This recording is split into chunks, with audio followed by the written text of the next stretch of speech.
আজকে আমি বানাচ্ছি চাউমিন। তো চাউমিন বানাবার জন্য আমি বিভিন্ন রকমের সবজি ১ম এ কেটে নিয়েছি।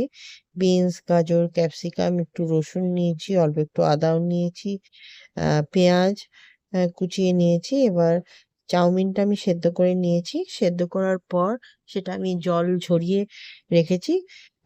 ফোটানোর পর অবশ্যই একটু ঠান্ডা জল দিয়ে ঝরিয়ে রাখলে চাউমিনটা লেগে যায় না, ঝরঝরে থাকে। এবার কড়াইটা আর কি গরম করে নিয়েছি। গরম করে নিয়ে তেল দিয়েছি। তেল দিয়ে ১ম এ রসুনটা একটু আদাটা দিয়ে দিয়েছি। কিছুটা ভেজে নেব। ভেজে নিয়ে পেঁয়াজগুলো আমি দিয়ে দিয়েছি। পেঁয়াজটা কিছুটা ভাজা, ভাজা হয়ে আসবে। তারপর বাকি সবজিগুলো দিয়ে দেব। দেখছেন বাকি যে কুচনো সবজিগুলো ছিল সেগুলোও দিয়ে দিচ্ছি। এবার কিছুক্ষণ ভেজে নেব। একটু নুনও দেবো পরিমাণ মতো। দিয়ে কিছুক্ষণ ভাজবো যাতে নরম হয়ে আসছে। একেবারে একদম ভাজা, ভাজা করব না, মিডিয়াম আরকি। নরম হওয়া পর্যন্ত ভাজবো। একটু ঢাকা দিলে ভালো হয়, তাহলে নরমটা তাড়াতাড়ি হবে। তো আমি বেশিরভাগ গ্যাসে ঢাকা দিয়েই করি। হ্যাঁ? কারণ এখন তো গ্যাসের প্রচণ্ড শর্টেজ চলছে। তো সেইজন্য। তো এবার বাকি যেটুকুনি ছিল সেটুকুও দিয়ে দিলাম। গাজর, ক্যাপসিকাম দিয়ে এবার এটাকে ভালো করে ভাজবো। সবজিটা মোটামুটি কিছুক্ষণ ভেজেছি।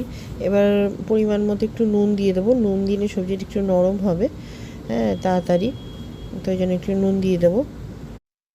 তারপর নুনটা দিয়ে কিছুক্ষণ ভেজে নেওয়ার পর দেখছেন নরম হয়ে এসছে। মোটামুটি ভাজা, ভাজা মতো। তারপর চাউমিনটা দিয়ে দিচ্ছি। চাউমিনটা যদি একটু লেগেও যায়, একটু যদি শুকনো, শুকনো আঠা, আঠা মতো লেগেও যায়, একটু জল দিয়ে দেবেন ওপর থেকে। তাহলে আবার সেটা ঝরঝরে হয়ে যাবে। সামান্য একটু জলের ছিটা দিয়ে দিলেই হবে।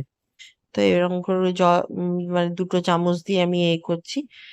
তাহলে তাতে ভালো করে আরকি সেটা আরকি আরকি চাউমিনগুলো একসঙ্গে লেগে থাকে তো, খুলে ছেড়ে যাবে আরকি। নিয়ে সবজি দিয়ে এগুলো দিয়ে একটু ভালো করে আরকি মিশিয়ে নিচ্ছি। তারপর একটু হালকা আঁচে ভেজে নেবো আরকি। তো চাউমিনটা মোটামুটি মিশিয়ে নিয়েছি সবজিগুলোর সাথে। মিশিয়ে আবার কিন্তু উঠিয়ে নেবো। আমার আবার বাড়িতে আবার ডিম ছাড়া আবার চলে না। তাই আবার ২ টো ডিম দিয়ে আবার সেটাকে মানে ঝুরঝুরে মতো করে নিচ্ছি, ডিমের ঝুড়ো। করে এবার আবার চাউমিনটা আবার দিয়ে দেবো। মানে চাউমিনটা তুলে রেখেছিলাম।